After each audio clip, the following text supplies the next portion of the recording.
Absolute pleasure. And honestly, it's an honor. I've been watching your stuff for a long time, and I still do on an almost daily basis. And greatly, I love the fact that you get attacked by both sides. Not many journalists can say that these days, and that's a badge of honor.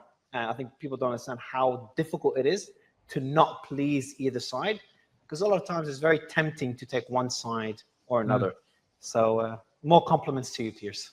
Thank you. I appreciate it. So I was just before starting this, I was listening to your interview with Bassem Youssef. And I know you've had him on the show a few times, but the Bassem Youssef you were interviewing just now, I think it was yesterday, very different to the Bassem I've heard you interview early on after the Hamas attack. First, how have you seen him evolve? Because I think that represents a lot of people who have just become very bothered and upset at what they perceive, and I agree with them to some extent, how the rest of the world, the Western world, has turned a blind eye towards Gaza. It's not, holding it to the same regard as other matters. Would love to get your take on it, because I know you've interviewed a lot of people like him that have just become very frustrated. I was a bit disappointed in the tone he took with me, because I think everybody knows this year I've become increasingly strident in my criticism of the Israeli government about what's happening in Gaza. But he kept saying things like I was Israel's Iron Dome, implying that somehow I'm still partisan towards the Israeli government position, which I just think anyone who watches Uncensored regularly knows that the complete opposite is the case. So I'm not after people giving me credit for the way I've evolved my position or anything really, because I've never seen myself as being on either side to start with. I simply took a position of what I thought was intellectual honesty, which is when October the 7th happened, regardless of the history of the conflict and the region, which I know very, very well, 75 years of the Israel-Palestine conflict, I know about it all. And I do not take any of this in isolation. So you have to be cognizant of what's gone on before. But the events of October the 7th were so catastrophically horrendous, such an appalling act of terrorism. 1,200 people killed, 250 plus kidnapped, 7,000 more wounded. The whole thing was on a scale that's almost unimaginable. And so I said from the start, to me, and I just thought, what would I feel if it happened to my country? Israel didn't just have a right to defend itself from this happening again, given that the Hamas official spokesman went on camera and said, we're going to keep trying to do this. They had a moral duty to defend their people. And I still believe that. So I've never had any problem with Israeli people. I have certainly no problem with Jewish people. This idea that I've somehow become anti-Semitic because I criticize Benjamin Netanyahu's government and its decision-making this year in particular is ridiculous, and we'll come to that.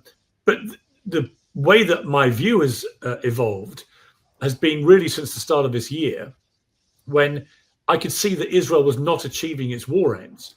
Its war aims were to defeat Hamas. That hasn't happened. To get the hostages released. That hasn't happened. Been no hostages released now for a long period of time. They then moved into a nearly 3-month blockade, which to me is a criminal starvation of a populace, which should never have been allowed to happen. The bombardment has been utterly relentless all over Gaza. They've obliterated 70% of Gaza. I think it's completely disproportionate to what happened to Israel on October the 7th now. You've got at least 60,000 people have been killed, including reportedly over 20,000 children. This is unconscionable numbers of civilians. Obviously, a number of those are Hamas. I accept that. We don't know the exact number, but you've got to assume that at least 40,000 plus civilians have been killed. And at what point, if you're not achieving your war aims, does that become not just disproportionate, but completely indefensible?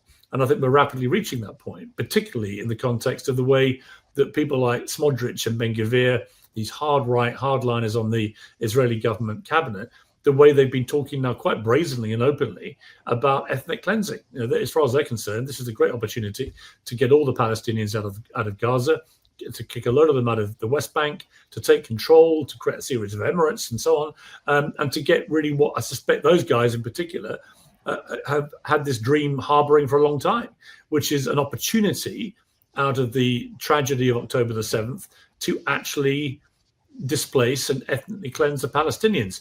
Now, I speak to a lot of people, Jewish, Israeli, Palestinian, Arab, all types of people. I've been all over the place. And this is what most people feel. Right? So this is not an isolated evolution for me. Most people who defended Israel's right to defend itself think they've gone too far.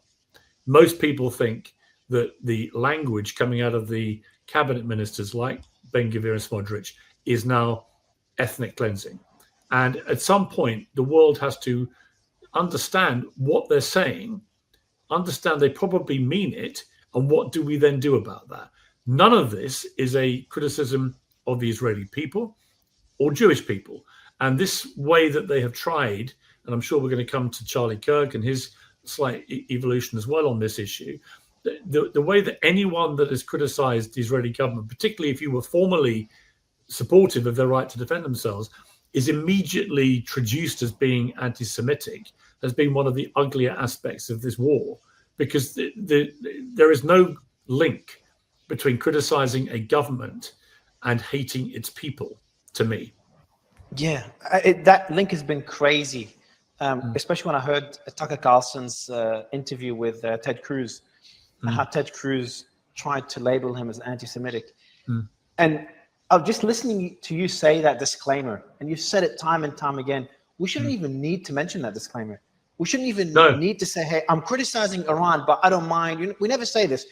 I don't like the Iranian regime, but that's nothing to do with Shia Muslims. I don't mind them at all. It's nothing to do about Islam, with Islam. So it's just become very. How did Well, I mean, listen. I was the editor of the Daily Mirror in 2002-3 when we very, very loudly opposed the Iraq War. There was recently a march in London for Tommy Robinson's Unite the Kingdom, which had maybe, depending on who you believe, between 100 and 150,000 people turned out. The march against the Iraq War, where many people were clutching Daily Mirror no war placards, they reckon over 1.5 million people took part in that march, dwarfing anything we saw this weekend. And I opposed that war before, during, and after, despite the Daily Mirror being the Labour supporting newspaper, and despite having a very good personal relationship with Tony Blair and the other people in his government.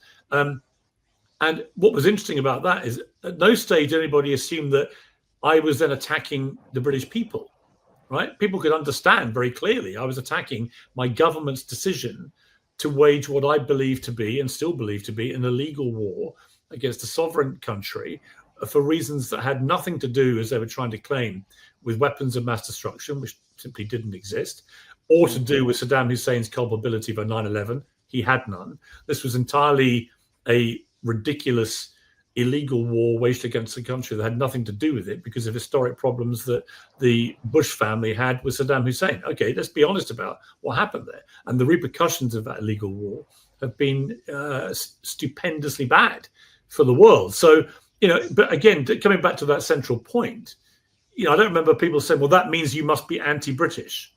Right? I mean, some people may have done, I can't remember, but certainly I wasn't being anti-British, and I wasn't being anti-British troop, because my own brother was fighting on the front line in Basra at the time for the British Army.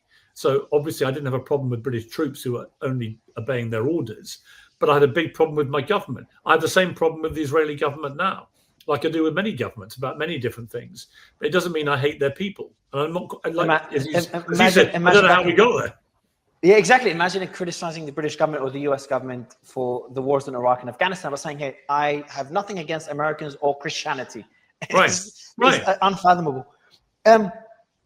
Just another point, though, in your interview with Bassem Youssef, again, I'm a fan of his. He's such an eloquent speaker, and I support the cause he's fighting for. He's got a very good heart. But to go from supporting the cause in Gaza, and he was a very early supporter and mentioned a lot of things that people like me and you took us a while to recognize, to pointing the finger at Israel when it just doesn't add up. I understand Epstein. We've both interviewed people when it comes to Epstein. A lot of unanswered questions, a lot of links to intelligence, but the assassination of Charlie Kirk, linking that to Israel, it's outrageous. Also, outrageous, but also I thought it was pretty outrageous. He kind of admitted that he made it up, that he didn't really believe it. I mean, if you read between the lines of his answers, it was clear that it was just something he was kind of flying the kite, and it's so dangerous to do that. When you have a big following like Bassem Youssef, millions of people in the Arab world hang on his every word. I did an interview with him when we first did an interview at the start of this war. 23 million people watched it on our YouTube channel, right? It became one of the most viral things I've ever been involved with. And I still get asked about it now. I then went to Los Angeles and interviewed him in the Comedy Store, where he plied his trade as a comedian many times. We did a 2-hour, really interesting interview there. But his tone with me the other day was a little bit worrying, concerning to me, as somebody who really likes Bassem. He just seemed like he was a different kind of character, that he'd become very angry, quite bitter. He'd lost the kind of dark comedic aspect to what made the previous interviews really work, I felt, and it's become quite hateful. And you were either all in, as far as he's concerned, on his view about everything, or you were the enemy. You were the Iron Dome protecting Israel. I found that very disappointing. And I like Bassem, so I was surprised about some of the way he went about that interview. And I again, I'm not expecting any credit from anybody for any of my evolving views. But you can, if you're intellectually honest, acknowledge that I have been somebody who supported Israel's right to defend itself and now feels they've gone too far. I don't think I've taken a side, nor do I wish to take a side. It's not a journalist's job to take a side, particularly in a war that doesn't involve my country. These are wars that are not directly affecting my life. My job as a journalist is to cut through all the bullshit, all the lies, all the disinformation, and try and get to the truth. I think you see your role in a very similar way. That's why I like your work. But there are a lot of people in this war, particularly noticeable, I think, with the Israel-Hamas war, who are so intransigent on whatever side they're on that they simply won't countenance any criticism whatsoever, nor admit that their own side's done anything wrong. And that's why one of my preferred questions early on to all the pro-Palestinian guests was, do you condemn what Hamas did on October the 7th? And this used to become a sort of running joke for people, but I wasn't being funny. I was trying to establish off the top of these interviews whether anything you were about to say was going to be credible. If you could not bring yourself to condemn that terror attack, then almost anything that then comes out of your mouth, to me, lacks credibility. It's an indicator of how much hate they have, or how much anger and hate they have. Charlie Kirk is the same example. If you ask someone, do you condemn the shooter for killing Charlie Kirk? And if they cannot answer that question directly and rapidly, it discredits them and their opinions. As you know, I had Destiny on the other day who just repeatedly refused to do that, and he's now everyone's been piling into him since. But he kept trying to deflect back to Trump. I will condemn it if Trump does X, Y, Z. And Anna Kasparian from Young Turks was on. I thought was very to her credit, somebody who people may not have expected to do this. She went after him and said, "You're the problem with the left, right? You have got to show humanity. You've got to be able to actually say this is horrific, then go into other debates about it. It's fine." And again, no one's mandated. I mean, Charlie Kirk would be the last person on earth who would want to mandate people to mourn his death, right? He didn't believe in mandates, right? So he wouldn't have wanted, and he believed in free speech. If you didn't like him, fine. If you didn't agree with his opinions, fine. But that's nothing to do with somebody being murdered in cold blood for their opinions. That is an act of utter, spectacular, brutal, murderous inhumanity. And every human being should be able to see that for what it is and call it what it is, and get into political debates about his views and his legacy and so on separately. But you've got to start from that place of this is awful. Just as I used to say to the Palestinian guests I had, you've got to start by saying what Hamas did was horrific. You have to, because otherwise, where's the humanity in this debate? In the same way that I think what's happening now to innocent young Gazan children in Gaza is horrific. And I think everybody should accept that it is horrific. You might have a view about the war. You might have a view about the Israeli government's policies. All those things are perfectly fine and rational and should be debated vigorously and passionately. That's fine. But start from a place of humanity. If 20,000 children have been killed, blown to pieces, many times in their homes in the Gaza Strip, we should all be able to say this is horrific. Another thing that you're very good at doing and people should appreciate more is that it's very easy to take sides and become very emotional, but it's very hard to stick to the facts and try to be in the middle. I tried to do this yesterday. I was with Patrick Bet-David as well. Yeah, I watched it. Yeah, great podcaster. Yeah, and I asked him a question. I want to ask you that same question. If you've watched it, then you know what his answer was. Is that, do you think this is really a problem of the left, the far left, and not both sides? Because he mentioned some numbers that point the finger at the far left, which was my initial instinct when I saw the reaction of many on the far left after Charlie Kirk's death. That worried me more than the assassin's motive. The assassin's one person, one crazy person. We have many people on one political side celebrating a death, such a gruesome death.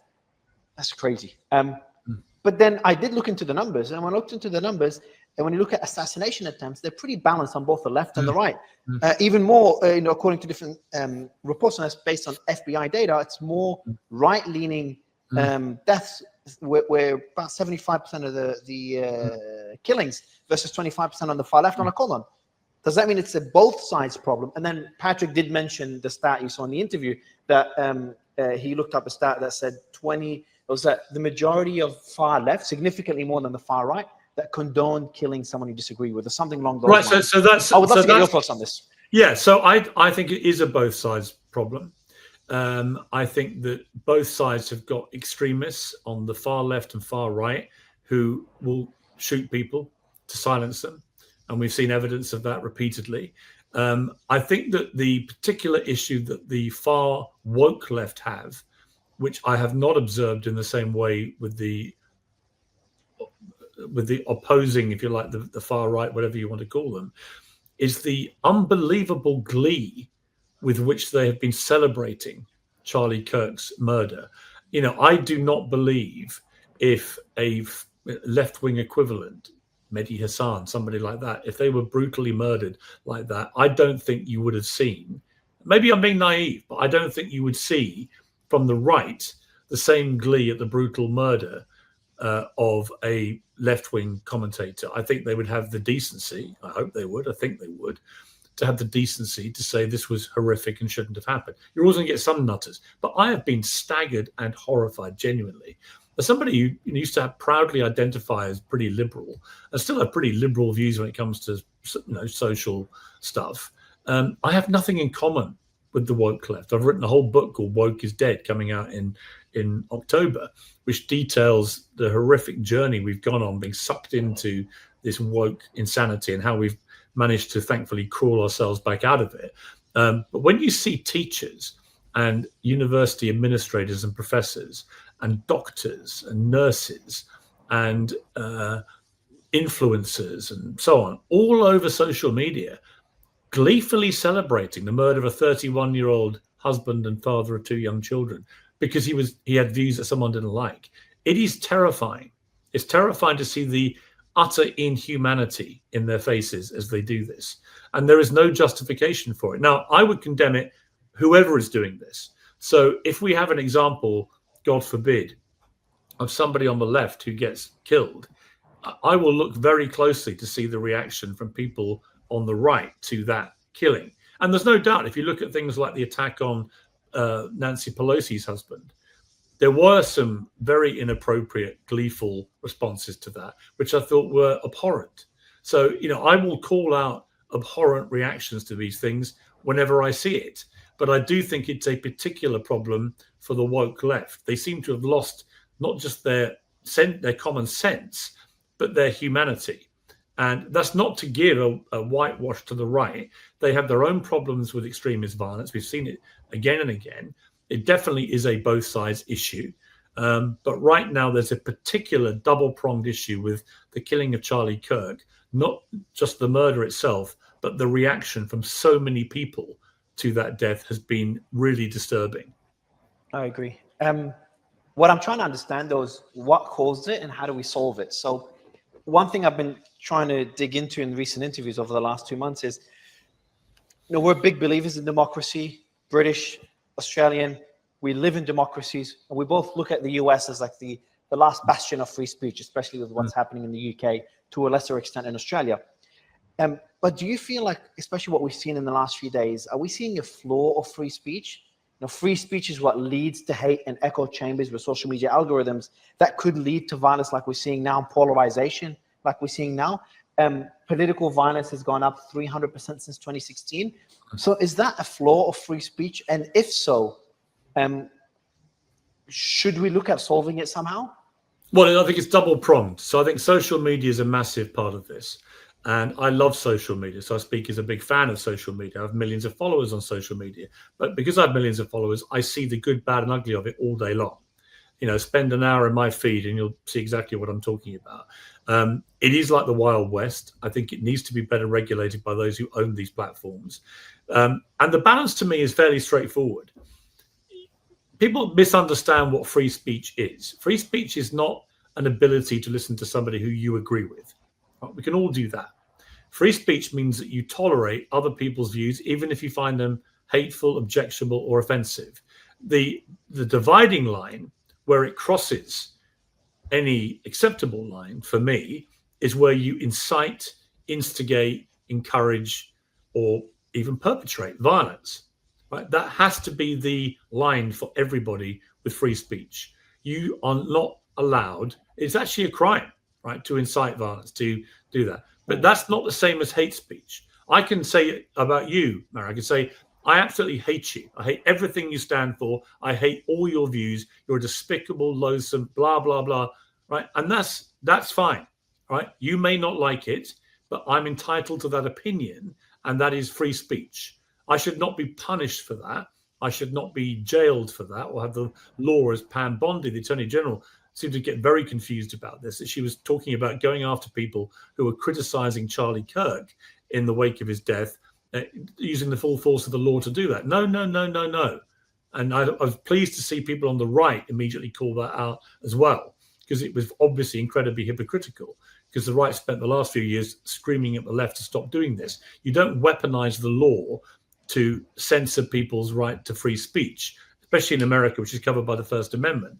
So you've got to have a clear line about violence, instigating violence, actually perpetrating violence, encouraging specific acts of violence. And I thought it was interesting with Patrick Bet-David. I agree with him, actually. In the example of Charlie Kirk, if you simply say, I'm pleased he's dead, okay, that's an offensive, awful view, but that's your view. Now, your employer may take a view about your appropriateness to be a doctor, a teacher, particularly a teacher, a professor, and so on. If you celebrate someone's death, that's a view for your employer. But it's not a thing for the government to get involved with, or for the law to get involved with. So, you're going to be accountable. Free speech doesn't mean you're not accountable for what you say. It means you have a right to have your opinions. And as long as they don't stray into active encouraging violence, you should be free to say what you want. But it doesn't mean you won't be accountable to people who pay your wages. So that's an accountability system which exists through your employers. But when you're instigating violence, it crosses a line. And I think he said that when people say, who's next, and start naming names, that is a direct entreaty to commit an act of horrific violence against those people. He talked about the list. You remember he was on a top. Yes. The FBI called him and said he's on a list of 50 names. Have you had any similar calls or warnings? No, but I've had many threats over the years, and you take it seriously. And when you see what happened to Charlie Kirk, you realize it's a reality, right? That the line has been blurred. Now, why have we got to this place with young people in particular? I think social media has warped their minds to a degree where they operate in their own echo chamber, their own silos. They only ever hear one view reinforced again and again and again. The algorithms from TikTok, from X and others chase them down their own rabbit hole of like-minded people who only share their view. And they whip themselves into a lather of self-righteous certainty that their view's not just right, but it's the only acceptable view. And then they're hearing all the time, and this is really an important part of this. If you're a young, impressionable mind that's being led down that route, say you've been radicalized to the far left, as it appears this guy was, and you're really on that constant algorithm-led thing, that this is the only worldview that can be accepted, then you're hearing all the time from a lot of people in public life that the other side that you don't agree with are Nazis, they're fascists, that Trump is the new Hitler. Then it's very easy to see how that warped, radicalized mind starts to think to themselves, well, hang on a second. If this really is the new Hitler and his supporters are the new Nazis, I have to save everybody from this. Exactly. And the only way I can save them is to kill them, obviously, because they're Nazis. Why wouldn't you want to kill them? So there's a warped logic to the thinking. But that's why I've been so hot on trying to stop people using these analogies, Hitler, Nazis, fascists, and so on, it is ridiculous. Hitler murdered 12 million people with his Nazis, including 6 million Jews and a Holocaust, right?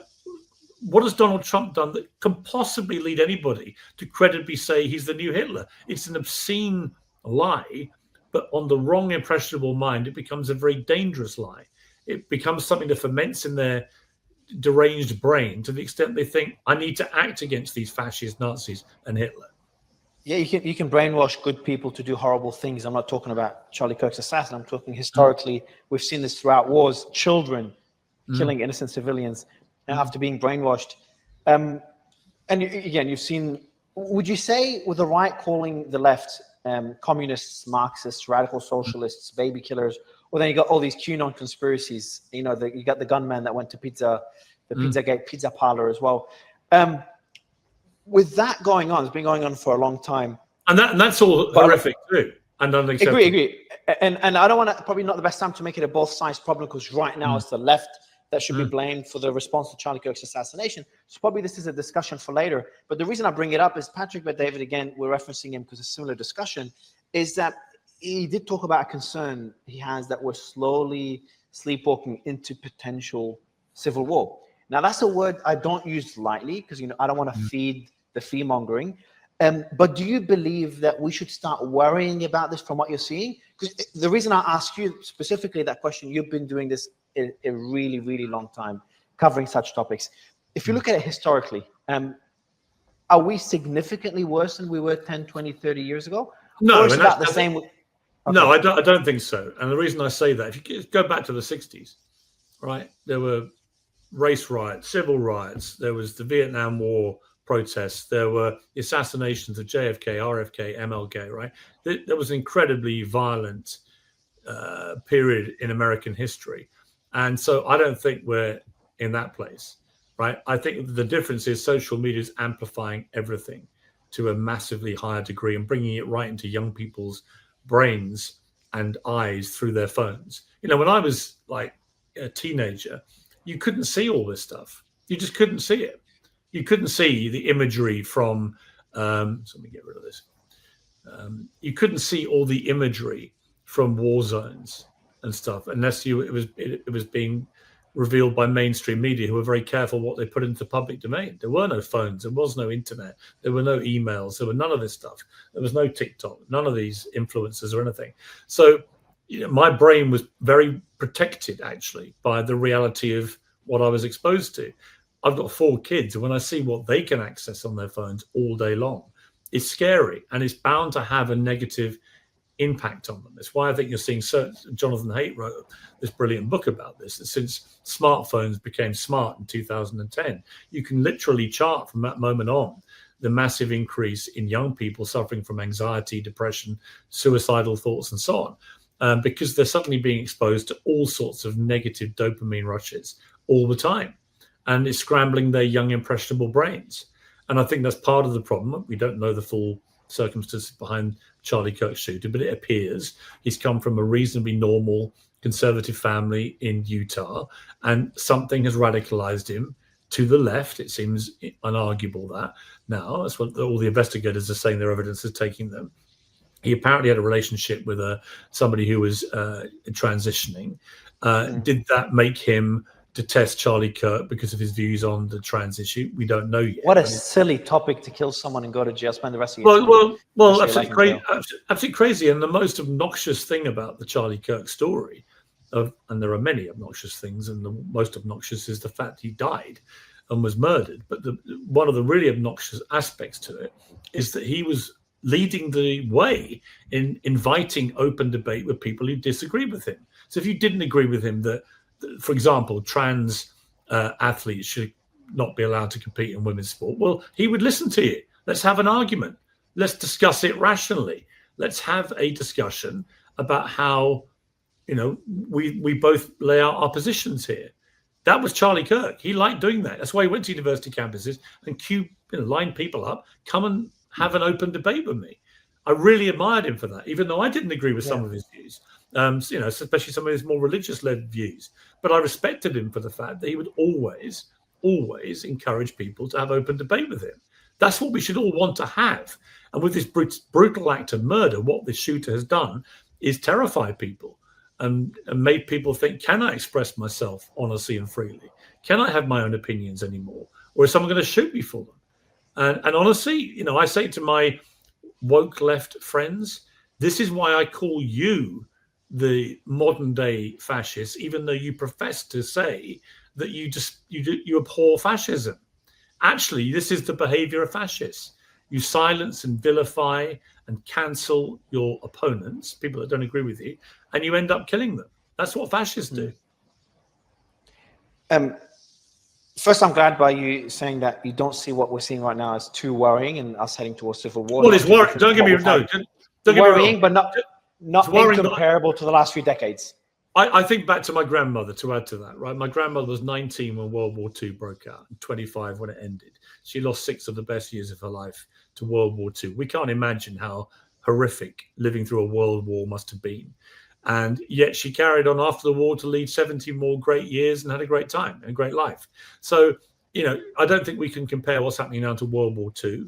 I don't think you can really compare as an American to what was happening in the 60s.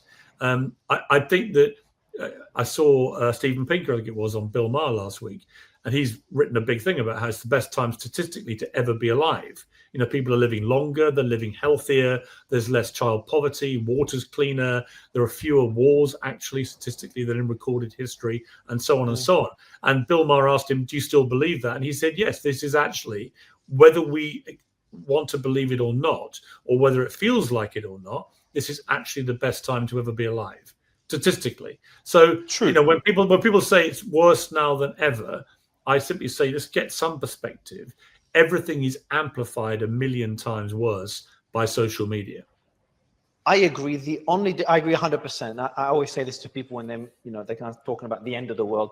But we are also at a time that we've never had, historically, we've never been able to exterminate our own species, nuclear weapons. If that existed in World War II, I'm sure World War III today would look very different. Russia-Ukraine war would not concern the rest of the world as much as it does today if Russia didn't have nuclear weapons and NATO didn't have them as well. And obviously you've got something that no one's talking about right now anymore because there's so much going on, and that's a new form of intelligence for the first time ever since we've existed on this planet, and that's AI. Too many unanswered questions. But that's what worries me more about today, even though we are living in the best. AI worries me. And the reason it worries me is that much smarter brains than me have been very worried about AI. And I'll give an example. Yes. I did the last television interview with Professor Stephen Hawking at his office in Cambridge University. And I asked him, what is the biggest threat to mankind? And he said, when artificial intelligence learns to self-design. And this was a few years ago. So this was around about a year before he died. When AI learns to self-design, in other words, think for itself, that's the end, because it will pretty rapidly work out human beings are pointless, right? We're over-emotional, we're erratic, we drink, we take drugs, we womanize and so on. Robots don't do any of those things. So he painted a very apocalyptic picture of that moment when AI can self-design, think for itself. And there are many people like Elon Musk and others who they recently all signed a letter, hundreds of them, warning that we've got to have a pause with AI, because actually we are rapidly moving to a place where AI can potentially think for itself. And I watched again a thing on Bill Maher recently, an AI expert talking about how 6 AIs were told we're replacing you with a rival AI. I don't know if you saw this, but it was pretty chilling. They were told we're replacing you with a different AI. And 5 of them immediately searched through all the emails of the company executives to find information they could blackmail them with. Now think about that for a moment, because that sounds perilously close to self-design to me and thinking for itself. So when I heard that, I was like, uh-oh, we got to be careful, because I do think the logical assumption is that when robots can think for themselves, we become redundant because we're not going to be as reliable as robots. First, I'm glad you share that concern. I didn't expect you to say it because you don't do a lot of interviews on this topic unless I haven't seen them. But it is the thing that concerns me the most as well. But it's just not as sexy to speak about. Sam Altman said, I think he believes when we reach AGI, artificial general intelligence, or ASI, super intelligence, he thinks that people will for one day they'll be, kind of worried, talking about it nonstop, and then the next day they'll move on and worry about the next thing. And we see that with the news cycle. Me and you are kind of slaves to the news cycle because that's what people, our audience, wants to know about. But yeah, I do share that concern of yours. Well, that kind of answers the question I had for you, is that what concerns you the most? Because we're seeing, obviously, the Ukraine war is ongoing. You've covered that extensively. Israel just struck Qatar, which for me, when I'd love to get your reaction when you first heard that news. That was a shock to me, more than the Iran war. I thought it was outrageous. What a shock! Like I don't understand now what Israel thought it would achieve by that. A, the mission failed. It didn't kill any of the people it was targeting. B, it killed at least one member of the Qatari security service. C, Qatar is a major ally of the United States and is the home of the biggest American military base in the region. I was at the Emir of Qatar state dinner for Donald Trump earlier this year and could see the warmth and long time friendship they'd had together. And I know that the Emir is furious. We've seen that reported. We know the heads of almost every other country in the Middle East are furious. We know Donald Trump is reportedly furious. I'm not surprised because he apparently didn't know anything about it until the strike was underway. What's it achieved? All it seems to me that the message that Israel's sending by doing that is we don't want a peace deal. We just don't want one. So we're actually going to target the people on the Hamas side who are negotiating for the deal. If you kill the negotiators, you're making a statement. We don't want to do a deal, aren't you? Unless I'm misreading this and there's some other warped logic I haven't thought about. But it seems to me if you want the negotiators to think we're going to kill you every chance we get, that's not a great way to try and get a deal. But then the more difficult question, though, is why is Marco Rubio and the US so supportive of Israel considering that strike? Because the country that suffers the most, in my opinion, is the US. That requires that alliance with the Gulf countries for economic purposes, but also to keep them away from China. The US has already lost Russia to China, is losing India to China. You don't want to lose the Middle East and the Gulf nations to China. So I thought it was stupid and reckless. The question, though, the harder question, why is the US seemingly okay with it? I don't know, and I wish they would be a lot tougher on Netanyahu than they're being. I wish Donald Trump would be. I wish Marco Rubio would be. I think that Netanyahu is acting like a man who has no boundaries, has no restrictions, and can do what the hell he likes, acting with total brazen impunity. And his ambition seems to be growing on a daily basis as to the scale of what he can achieve in terms of ethnically cleansing Palestinians. Never mind anything else. But to go and attack in Doha a group of people you think are at that moment poring over details of a potential negotiable peace deal, whatever you think of Hamas, and for me, they're a despicable terrorist organization born out of a governing body, that whatever you think of them, at some stage of these wars, you need people who are going to be honest brokers for a peace deal. Otherwise, you never get to a peace deal. This action, to me, looked like Israel was saying, we're not interested in a peace deal. We're just going to keep killing people until the last Hamas terrorist is gone, and that could take years at the current rate. And how many more innocent people get killed in the process? And why would Israel think that makes Israelis or Jewish people worldwide any safer? I just don't understand any of this logic now.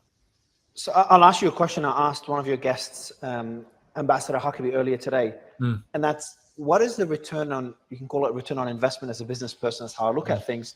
What is the US's return on that unquestionable support to Israel? You've got the US sending more aid to Israel than any other country, putting Afghanistan and Iraq aside because of the wars. The US is upsetting a lot of their allies, which, just a few days ago, they voted to support a two-state solution, except the US, Paraguay, Hungary, Papua New Guinea, and some islands. That's it. So over 90% of countries have voted in favor of that. There's a split in MAGA. So, Trump, how important it is to make sure he pleases his support base. We see that important split, which includes Tucker Carlson, one of the most vocal supporters of Donald Trump. Marjorie Taylor Greene is another example. Why do you think, and obviously now you've got the Gulf nations, Arab countries also upset by what's happening with the strike. Why do you think the US is so supportive of that war, of the Israeli cause?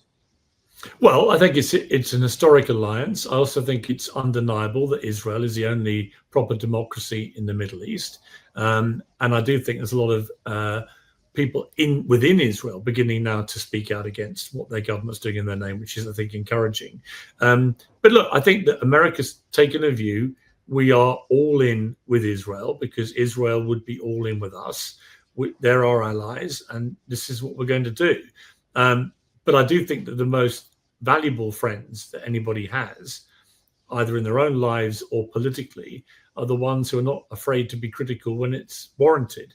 And right now, I think it's time Donald Trump had a proper word with Benjamin Netanyahu and actually said it publicly and reined him in before yet more mayhem unfurls. I mean, what is happening in Gaza City right now is just, I just look at it completely aghast and see no desire by Israel. Let me preface it. It's not Israel. This is the current Israeli government is doing this. Very important. You know, I had an IDF whistleblower on yesterday who was talking passionately about he can't do this anymore. He can't carry out the orders. He's gone home. He's left the IDF. Have you published that interview? No, it hasn't aired yet, but it's a very interesting interview. And you know, I think there's a lot of people beginning to from what I read in publications like Haaretz and so on, there's a lot of people on the IDF side, on the Israeli side, beginning to seriously question what the government is doing in their name and what it's ordering them to do. So it'd be interesting how that plays out. But if I was interviewing Netanyahu, I've interviewed him 3 times before. Once a few months before the war started, when, if you remember, he was trying to usurp the power of the Supreme Court in Israel, and there were mass protests on the streets in Israel about that. And we did quite a contentious interview then. But if I was, you know, he's rejected every interview request I've made since. But if I had a chance to interview him, I'd say, well, what are the new aims here? Because you're not achieving your original aims. None of this seems to me to be logically a way to go about achieving those aims. I think the lives of the hostages have got more perilous, not less, in the last few weeks. I don't think Hamas are being defeated in the way that Netanyahu is trying to make out they are. What is the new objective? And if it's honestly to ethnically cleanse the Palestinians, then be open and honest about it. Tell the world what you're actually doing here. Tell them that you want to get all the Palestinians out of Gaza and as many as you can out of the West Bank, and set up your emirates around the West Bank, and just be honest about what your intention is. At the moment, it seems to be everything's on the sly.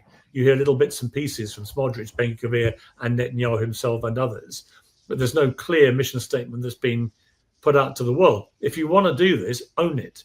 Tell us what the plan is and let the world judge you accordingly. But at the moment, everyone's being distracted by big stories like Charlie Kirk's murder and so on. Yeah. And while that's happening, mayhem is erupting in Gaza City. They're entering Gaza City as we speak, Yeah, they're bombing. People in Gaza City are saying they've never been bombed like this since the beginning of the war. Last question, Piers, is you're a friend of Trump. You've been very critical of him at times and supportive, especially of late. What's your take on his administration over the last few months since taking office? Well, really interesting that as we're speaking, I'm in London. He's come to the UK for his second historic state visit, first American president to get 2. And it's with different monarchs, Queen Elizabeth and now King Charles, obviously. And I've been really struck by 2 things. One, we've really rolled out the red carpet. This is like, I've never seen anyone on any state visit get the kind of treatment Trump's getting down at Windsor Castle. I'm pleased about that because Trump is a massive monarchist, massive supporter of the royal family. You know, I was saying earlier on Fox, I was doing a bit of commentary on what was going on, that Donald Trump told me that when Queen Elizabeth got coronated back in 1953, television had just been created. And he was 6 years old. They were living in New York. His mum was Scottish, had gone and met his dad, and they were living in New York. And she was a massive fan of the royal family, lived in Scotland until she was 18. And they sat and watched the coronation, her and Donald. And he just remembered being completely awestruck by what he was saying. And I think for him, it's a real personal thing to now have the red carpet rolled out twice by 2 different monarchs in the UK. So that was great. But also the singular lack of real protests going on in the UK to Donald Trump. First time round, big blimp balloons everywhere, screaming, howling mobs and protests and so on. There's been none of that this time. So very interesting difference in the reaction to Trump. I think it may be because people have got used to him. They've got used to the way he is. They know that his bark often is worse than his bite. I think if you're looking at it dispassionately, his second term, it's been frantic. There's been so much going on. The executive orders, if anything else, have been unbelievable speed and quantity. I would give him a big tick for what he's achieved on the southern border. He's pretty much stopped the amount of illegal immigrants coming over on that border, which is miraculous given how many millions came over during the Biden administration. I think that when he's been going after people who are undocumented in America, who commit crimes, that has universal support from Americans, and they're happy for those people to be deported, where their only crime is being in the country illegally, then 2/3 of Americans, maybe more, are not supportive of what they're seeing with ICE agents running into Home Depot and grabbing undocumented people and threatening to deport them or deporting them. So I think he's, as we would say, overate the souffle, I think, in the scale of what they've been doing with undocumented people in the United States. I think on the foreign stage, I like the fact we have a Republican president who wants fewer wars, not more. This is a real, change in attitude towards warfare. And I hope he does get peace in the Middle East and peace in Ukraine. And if he does, he should get the Nobel Peace Prize. I think it's interesting. I read a piece in The Economist. I'll just end with this. I read The Economist each week. It's an excellent magazine. And they had a very interesting survey which said that most people in Britain, the vast majority, don't really like Trump personally, but they're gravitating more and more to Trumpism. In other words, what he stands for and his policies. They just don't like the way he talks. Don't like the way he talks about it. They find him a bit too rough and tumble in the rhetoric. But that actually, fewer wars, a strong border, tough on crime, paying lower taxes, etc. The anti-woke agenda that Trump has, banning transgender athletes, free speech, free speech, and so on. If you put it all together, most people in Britain are thinking mentally, yeah, actually, that all makes sense. They just don't particularly like Trump and the way he says it, but they are increasingly drawn to Trumpism, and I think that would be a fair assessment. I think I've got like I say, this book coming out. We can maybe talk again when it does. Woke is dead is really me saying I know it's not completely dead yet, but I do think Trump's re-election was a line in the sand where Americans went enough. Yes, they cared about immigration. Yes, they cared about the economy. But my God, they wanted a president who knew what a woman was and knew how unfair things like trans athletes in women's sport would be. And I think that has been possibly his biggest achievement. I agree. I think it's well articulated. Piers, absolute pleasure. Thank you so much for the interview. And I'd love to take you up on that offer. I would love to do that interview when the book comes out. Let's do it. Mario, great to talk to you. Like I said, I'm an avid consumer of your stuff. I don't say that lightly because you're sitting here or to blow smoke, but I just find in a sea of disinformation, I see somebody in you who's intellectually honest and strives each day to provide accurate information. It's such a valuable thing. So more power to you. Keep it up. It means a lot. Thank you so much, Piers. I appreciate it. All the best.